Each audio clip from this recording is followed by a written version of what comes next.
الذي خلق 7 سماوات طباقا ما ترى في خلق الرحمن من تفاوت. إن الحمد لله نحمده ونستعينه ونستغفره ونؤمن به ونتوكل عليه. أعوذ بالله من شرور أنفسنا من سيئات أعمالنا. من يهده الله فلا مضل له ومن يضلل فلا هادي له. أشهد أن لا إله إلا الله وحده لا شريك له وأشهد أن محمدا عبده ورسوله. أما بعد. قال النبي صلى الله عليه وسلم إن أصدق الحديث كتاب الله وأحسن الهدي هدي محمد صلى الله عليه وسلم شر الأمور محدثاتها كل محدثة بدعة كل بدعة ضلالة كل ضلالة في النار. உங்களை ஒரே ஒரு ஆத்மாவிலிருந்து படைத்த உங்கள் இறைவனை அஞ்சிக் கொள்ளுங்கள் என்ற ஏக இறைவனின் எச்சரிக்கையும், அல்லாஹ்வை அஞ்ச வேண்டிய விதத்தில் அஞ்சுங்கள், நீங்கள் முஸ்லிமாக தவிர மரணித்து விடாதீர்கள் என்ற எல்லாம் அல்ல அல்லாஹ்வின் அறிவுரையும் உங்களுக்கும் எனக்கும் நினைவுபடுத்தியவனாக இந்த உரையை ஆரம்பம் செய்கிறேன். கண்ணியத்துக்குரிய எல்லாம் அல்ல அல்லாஹ்வின் நல்லடியார்களே, இறைவனின் அருள் பொங்கும் இந்த ரமலான் மாதத்தில் இரவு தொழுகையை தொழுதுவிட்டு நாம் எல்லாம் இங்கே ஒன்று கூடியிருக்கிறோம். இந்த நேரத்தில் இஸ்லாம் கூறும் குடும்பவியல் என்கின்ற தலைப்பினூடாக தொடராக பல செய்திகளை நாம் பார்த்து வருகிறோம். இறுதியாக இறைவன் ஒரு குடும்ப அமைப்பை நமக்கு ஏற்படுத்தி கொடுத்திருக்கிறான். அந்த குடும்ப அமைப்பை சீர்குலைக்கிற எந்த காரியத்தையும் இறைவன் அங்கீகரிப்பதில்லை, அதை கடுமையாக கண்டிக்கிறான் என்பதை நாம் சில செய்திகளை நாம் பார்த்திருக்கிறோம். அதில் இந்த குடும்ப அமைப்பை கட்டி காக்க வேண்டும் என்பதற்காக இறைவன் கணவன் மனைவியாக, கணவனுக்கு மனைவி செய்ய வேண்டிய கடமைகள், மனைவிக்கு கணவன் செய்ய வேண்டிய கடமைகள், அதிலே பெற்றெடுக்கிற பிள்ளைக்கு பெற்றோர்கள் செய்ய வேண்டிய கடமைகள், பிள்ளைகள் பெற்றோருக்கு செய்ய வேண்டிய கடமைகள் என்று இறைவன் ஒவ்வொருவருக்குமான கடமைகளை அமைத்து கொடுத்து இந்த குடும்ப கட்டமைப்பை பாதுகாக்கிறான். அதோடு இந்த குடும்ப கட்டமைப்பால் விளைகிற நன்மைகள் என்ன என்பதையும் இறைவன் நமக்கு சொல்லிக் கொடுக்கிறான். என்ன, மனைவிக்கு தேவையான கடமைகளை ஒரு கணவன் செய்கிறான், கணவனுக்கு தேவையான தேவைகளை ஒரு மனைவி செய்கிறார், பிள்ளைக்கு தேவையானதை பெற்றோர்கள் செய்கிறார்கள், பெற்றோர்களுக்கு இறுதி காலத்தில் தேவையானதை பிள்ளைகள் செய்கிறார்கள். இந்த நன்மை ஒன்று கிடைக்கிறது. அடுத்ததாக சமூக கட்டமைப்பு, சமூகத்திற்கான தேவைகள் ஒரு தியாக மனப்பான்மையோடு மனைவிக்கு தேவையானதை செய்கிறப்ப அவன் என்ன செய்கிறான், ஒரு கணவன் உழைக்கிறான், ஒரு ஆண் உழைத்து தான் தன் பிள்ளைகளுக்கும் தன் கணவனுக்குமாக தன் மனைவிக்குமான தேவைகளை பூர்த்தி செய்கிறான். அப்போ தனக்கு மட்டுமே உழைக்காமல் தன் பிள்ளைகளுக்கு தன்னுடைய மனைவிக்கு என்று உழைக்க போது அதில் ஒரு தியாகம் இருக்கிறது. அதே போல் வீட்டு வேலைகளை கவனிக்கிற பிள்ளையை பெற்றெடுக்கிற வேலைகளை ஒரு காரியத்தை பெண் செய்கிற போது தன் பிள்ளைக்காக தன் உடல் வருத்தத்தை, தனது உணவு தேவைகளை, இன்னப்பிற உடல் சுகவீனங்களை எல்லாம் சுமந்து கொண்டு கஷ்டப்பட்டு ஒரு பிள்ளையை பெற்றெடுக்கிற போது அதில் பல தியாகங்களை செய்கிறாங்க. இப்படி ஒருத்தருக்கு ஒருத்தர் தியாகம் செய்வதும் சமூகத்திற்கு தேவையான இந்த தியாக மனப்பான்மையால் சமுதாயத்தில் யாராலும் கஷ்டப்பட்டா தன் உறவுகள் கஷ்டப்படுற போது அதற்கான உதவிகளை செய்கிற அந்த ஒரு தியாக மனப்பான்மை வர்றதுங்கிறத நம்மளாம் பார்க்குறோம். இது ஒரு சமூகத்தில் இந்த குடும்ப கட்டமைப்பால் விளைகிற நன்மைகள். இதை விரிவாக இன்ஷா அல்லாஹ் பின்னாடி நம்ம சில செய்திகளை சொல்லுவோம். அடுத்தது என்னன்னு சொன்னால், ஒரு கணவனும் மனைவியாக இருக்கிற போது இல்லறத்தில் ஈடுபடுறாங்களே, அது நம்ம சாதாரணமாக ஒரு கணவன் மனைவினா இயல்பாக உலகத்தில் அது நடக்குது, அப்படியே அதுக்காக தான் நடக்குது அப்படிங்கிற மாதிரி நம்ம கடந்து போகிறோம். ஆனால் அதன் விளைவாக எத்தனை பெரிய காரியங்கள் இருக்கிறது என்பதை இறைவன் திருமலை சொல்லும் போது என்ன சொல்கிறான், அவர் ஆதமிலிருந்து அவருக்கான ஜோடியை நம்ம படைச்சிருக்கோம். எதற்காக படைத்தோம் என்று சொல்கிற போது என்ன சொல்றான், அமைதி உருவதற்காக படைத்தோம் சொல்றான். அந்த இல்லற வாழ்க்கையில் ஈடுபடுகிற போது ஒரு ஆணுக்கும் பெண்ணுக்கும் அமைதி கிடைக்கிறது என்பதை இன்றைய விஞ்ஞானம் சொல்கிறது. அதுதான் யதார்த்தம்.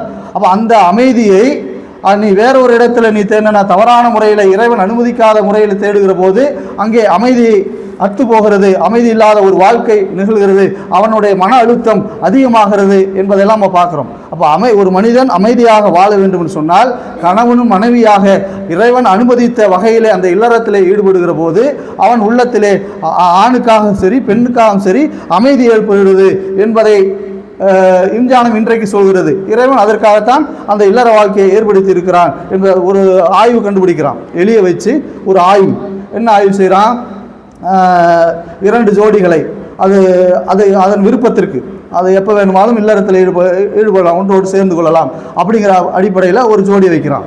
இன்னொரு ஜோடி என்ன செய்கிறான், ஒரு வாரத்துக்கு ஒரு தடவை அல்லது 10 நாளைக்கு ஒரு தடவை அப்படி ஒரு கணக்கு போட்டு ஒரு வாரத்துக்கு ஒரு தடவை இது இல்லறத்தில் ஈடுபடணும் அப்படின்னு கணக்கு போட்டு அதை சேர்த்து விடுறான். சிலதை என்ன செய்கிறான், ரொம்ப நாள் பிரித்து வச்சு ஒரு வரமுறை இல்லாமல் 10 நாளைக்கு ஒரு தடவை விடுறது, அல்லது ஒரு மாதத்துக்கு ஒரு தடவை விடுறது, ஒரு 20 நாளைக்கு ஒரு தடவை விடுறது, இப்படி மாறி மாறி விடுறது, இப்படி வச்சு ஆய்வு செய்கிறான். இப்படி ஆய்வு செய்கிற போது எதில் சிறந்த அதாவது மூளைத்திறன் வளருதுன்னு சொன்னால் அது விருப்பத்திற்கு எப்பொழுது தேவையில்லாமல் இருக்கிறதோ அந்த நேரத்திற்கு இல்லறத்தில் ஈடுபடுறதுக்கான சுதந்திரம் இருக்கிறதே, அந்த சுதந்திரத்தோடு செயல்பட இருக்கிற எலிக்கு தான் மூளையுடைய செயல்பாடு அதிகமாக இருக்கிறது என்று கண்டுபிடிச்சிருக்கான். அப்போ ஒரு ஆணும் பெண்ணும் அவர்களுக்கு தேவை உள்ள போது இல்லறத்தில் ஈடுபடுகிற அந்த சூழல் இருந்தால் அவர்களின் மூளை திறன் அதிகமாக இருக்கிறது, அது நல்ல முறையில் செயல்படுகிறது என்பதை விஞ்ஞானமும் சொல்கிறது. இறைவன் அதற்குத்தான் இதை ஏற்படுத்தி இருக்கிறான் என்பதை நம்ம பார்க்குறோம். அடுத்தது என்ன சொல்கிறான், ஒரு இல்லறத்தில் ஈடுபட்டோம் சொன்னால் மற்ற வேலைகள் செய்கிறப்ப ஒரு மூட்டையே அவன் தூக்கி போடுறான், ஒரு லாரிக்கு மூட்டை ஏற்றுறான்னு வச்சுங்க, அந்த மூட்டை ஏற்றுனா ஒரு கடுமையான வேலை தான். அந்த வேலையை செய்கிற போது கூட என்ன கைக்கு வேலை, முதுகுக்கு வேலை, கால் நடந்து போனால் காலுக்கு வேலை, இவ்வளோதான். மொத்த செல்லுகளும் ஒரு உடலில் இருக்கக்கூடிய கோடிக்கணக்கான செல்களும் வேலை செய்யக்கூடிய இடம் எதுன்னு சொன்னால் ஒரு ஆணும் பெண்ணும் இல்லறத்தில் ஈடுபடுகிற போது தான் ஒரு உடலில் இருக்கிற அத்தனை செல்களும் வேலை செய்யுது அப்படின்னு சொல்கிறான்.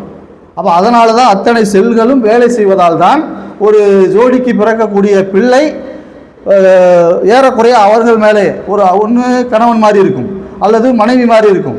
அதுக்கு காரணம் என்னன்னு சொன்னால் அவன் உடலில் இருக்கிற அத்தனை செல்களும் கோடிக்கணக்கான செல்களும் இதுக்காக வேலை செய்கிறது, அதனால் அப்படி இருக்குது என்று சொல்கிறார்கள். அதை தாண்டி அந்த உடலில் இருக்கக்கூடிய கொலஸ்ட்ரால் இருக்குல்ல, அந்த கொலஸ்ட்ரால் இந்த இல்லறத்தில் ஈடுபடுவார். இப்போ நம்ம டாக்டர் சொல்கிறாங்க நடந்து ஒரு நாளைக்கு ஒரு 1/2 மணி நேரம் நட, 1 மணி நேரம் நட அப்படின்னு சொல்கிறாங்க. அப்படி நடந்தால் கூட அந்த கொலஸ்ட்ரால்லாம் குறையாது. எப்போ குறையும் அப்படின்னு சொன்னால் இல்லறத்தில், அதாவது இறைவன் சொல்கிற அந்த மன அமைதியோடு, அந்த நமக்கு கலாலாக்கப்பட்ட மனைவியோடு மன அமைதியோடு இல்லறத்தில் ஈடுபடுகிற போது உடலோட இருக்கிற கொலஸ்ட்ரால் குறையுது அப்படின்னு இன்றைக்கு ஆய்வு செய்து கண்டுபிடிக்கிறான். அப்போ இதெல்லாம் எதுக்காக சொல்கிறேன்னு சொன்னால் ஒரு குடும்ப கட்டமைப்பால் ஒரு மனிதனுக்கு விளைகிற நன்மைகள் ஏராளமாக இருக்கிறது என்பதை சொல்கிறதுக்காக சொல்கிறோம். அடுத்தது என்னன்னு சொன்னால் ஒரு குடும்ப கட்டமைப்பை உடைக்கிற தவறான செயல்கள் இருக்குல்ல, என்ன சொல்கிறது, அடுத்தவனோட மனைவியோடு அல்லது யாரோ தெரியாத பழக்கப்பட்டவர்களோடு இப்படி தவறான முறையில் அனுமதி இல்லாத முறையில் இல்லறத்தில் ஈடுபடுகிறானே அவனுக்கு உள்ளத்தில் அமைதி இருக்காது, அவன் உடல் சீராக இருக்காது என்று இஸ்லாம் சொல்லுகிறது. அதற்கு இஸ்லாம் இந்த குடும்ப கட்டமைப்பை உடைக்கிறதுல இதில் ஒரு முக்கியமான விஷயம் எது, தனக்கு அனுமதிக்கப்பட்ட மனைவி அல்லாத வேறொரு இல்லறத்தில் ஈடுபடுறாங்களே, உறவுல ஈடுபடுறாங்களே, அது எப்படி இப்போ ஒரு மோசமான விஷயம் சொன்னால் குடும்ப கட்டமைப்பை உடைக்கிற எந்த விஷயத்தையும் இஸ்லாம் ரொம்ப கடுமையாக கண்டிக்கிறது. எந்த அளவுக்கு கண்டிக்கிறதுன்னு சொன்னால் நபிகள் நாயகம் ஸல்லல்லாஹு அலைஹி வஸல்லம் சொல்கிறாங்க, ஒரு மனிதன் விபச்சாரத்தில் ஈடுபடுகிற போது அவன் முஸ்லீமாக இருப்பதில்லை. ஒரு விபச்சாரத்தில் ஈடுபட்டு அந்த நேரத்தில் அவன் முஸ்லீமாக இருக்க முடியாது என்று நபிகள் நாயகம் சொல்றாங்க. அந்த நேரத்தில் அவன் மரணம் அடைந்து விட்டால் காஃபிராக நிரந்தர நரகத்துக்குரியவனாக அவன் போயிடுவான் அப்படிங்கிற அளவுக்கு நபிகள் நாயகம் ஸல்லல்லாஹு அலைஹி வஸல்லம் அவர்கள் சொல்கிறார்கள். அப்துல்லா பின் இப்னு மஸ்ஊத் ரலியல்லாஹு அவர்கள் கேட்குறாங்க, அல்லாஹ்வுடைய தூதர் இடத்துல கேட்குறாங்க, அல்லாஹ்வுடைய தூதரே இஸ்லாத்தில் மிகப்பெரிய பாவம் எது என்று கேட்கிறார்கள். அப்போ நபிகள் நாயகம் ஸல்லல்லாஹு அலைஹி வஸல்லம் சொல்கிறாங்க, அல்லாஹ்வுக்கு இணை வைக்கிறது மிகப்பெரிய பாவம் அப்படின்னு சொல்கிறாங்க. அப்போ நபிகள் அந்த இப்னு மஸ்ஊத் ரலியல்லாஹு சொல்கிறாங்க, இதுதான் எங்களுக்கு தெரியுமே, அல்லாஹ்வுக்கு இணை வைக்கிற பெரிய பாவங்கள் எங்களுக்கு தெரியும், அதில் இருந்தால் நாங்கள் மீண்டு வந்திருக்கோம், இது எங்களுக்கு தெரியும் அப்படின்னு சொல்கிறாங்க. அடுத்து வேற என்ன மிகப்பெரிய பாவம் அப்படின்னு கேட்கும்போது நபிகள் நாயகம் ஸல்லல்லாஹு அலைஹி வஸல்லம் என்ன சொல்கிறாங்கன்னு சொன்னால், உன்னோடு சேர்ந்து உன் பிள்ளை உன்னுடைய உணவில் பங்கு போட்டுருவான், உன் பிள்ளை உன்னுடைய உணவுல பங்கு போட்டு வாங்கிறதுக்காக உன் பிள்ளையை கொலை செய்திருக்கிறதே அது மிகப்பெரிய பாவம் என்று சொல்றாங்க.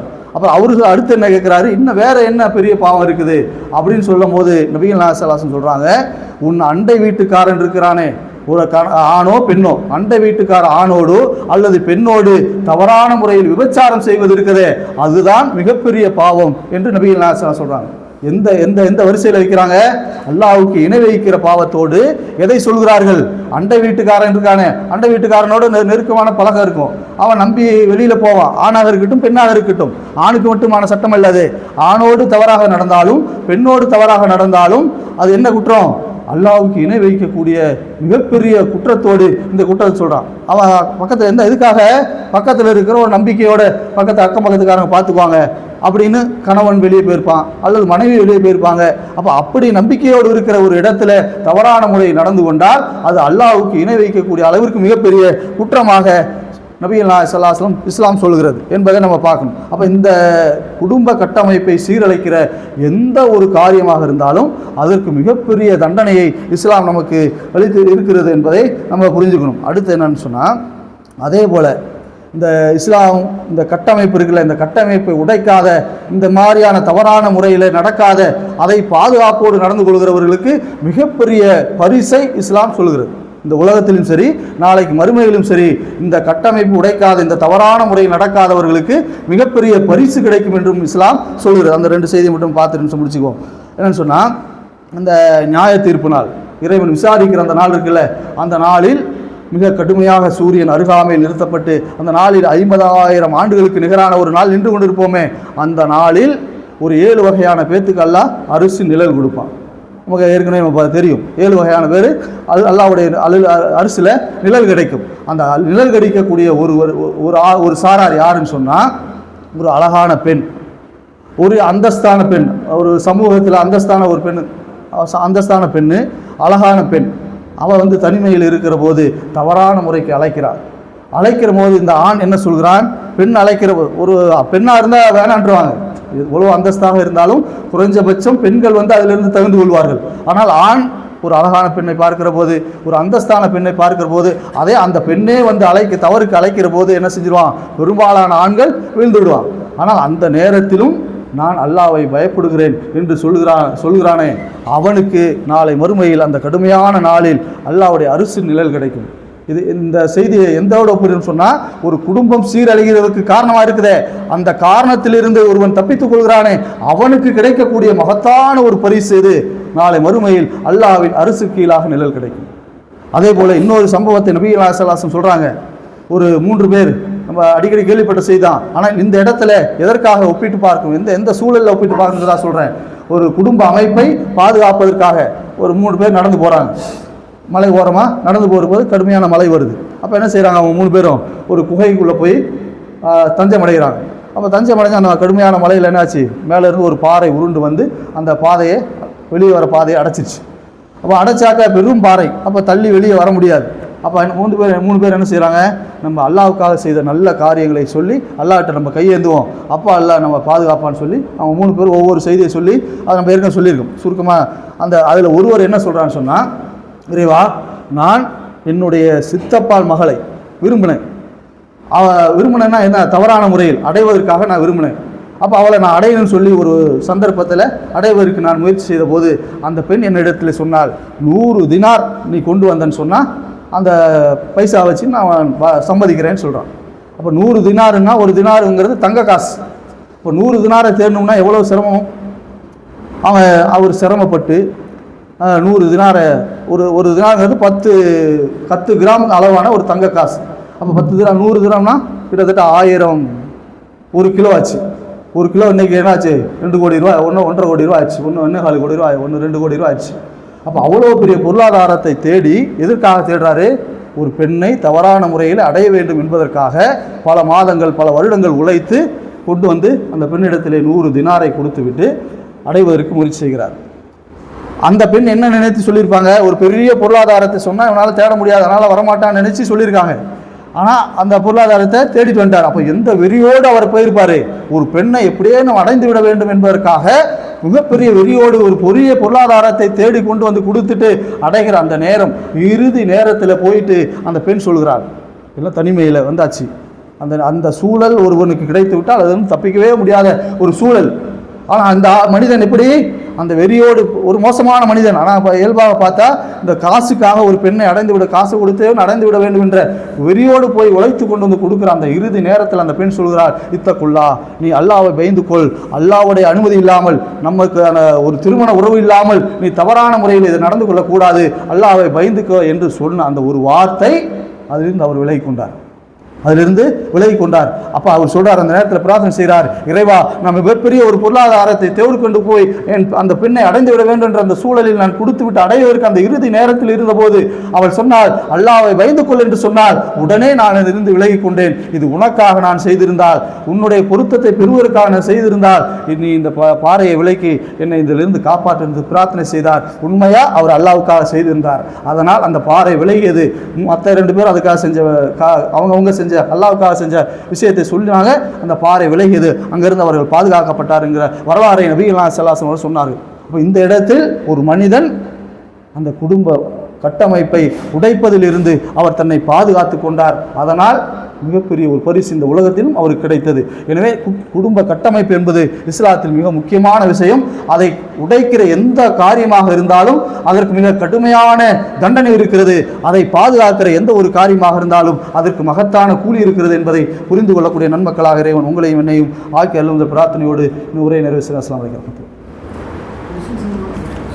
கொஸ்டின் சம்பந்தமாக ஏதாவது டவுட் இருந்தால் கேளுங்க. அதே டைம் தானே ஜி,